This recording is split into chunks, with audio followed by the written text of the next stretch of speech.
नमस्कार मित्रांनो, मी अमोल गर्जे बोईसर चिल्लार या मुख्य रस्त्यावरून प्रवास करत होतो।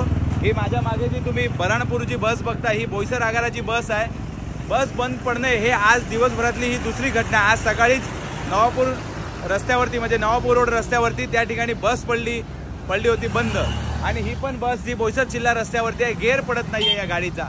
विचार करा मित्रांनो, एवढा मोठा निधी आहे एसटी महामंडळाला, एवढं चांगलं काम आहे परिवहन मंत्री साहेबांचं, त्यांनी मध्येच आता खूप ठिकाणी नवीन बसेस पण वाटप केल्या, पण बोईसर आगारामध्ये जे व्यवस्थापक आहेत त्यांनी या अशा बसची डागडुजी म्हणून यांच्या मेंटेनन्सचं काम कधी केलं नाही का या अशा बस मुख्य रस्त्यावरती गेअर पडत नाहीयेत। आता चला ही बस बाजूला आहे म्हणून ठीक आहे, जर मध्यभागी जर अचानक बंद पडली असती तर किती प्रमाणामध्ये वाहतूक कोंडी झाली असती। माझी विनंती आहे बोईसर एसटी डेपो आगाराच्या व्यवस्थापकांना की आपण हलगर्जीपणा करू नका, ज्या काही बसचं मेंटेनन्सचं काम असेल ते तात्काळ वेळेमध्ये पूर्ण करा, कारण प्रवाशांची गैरसोय होते। आता तुम्ही बघू शकताय मध्ये काही लहान मुलं आहेत शाळेचे व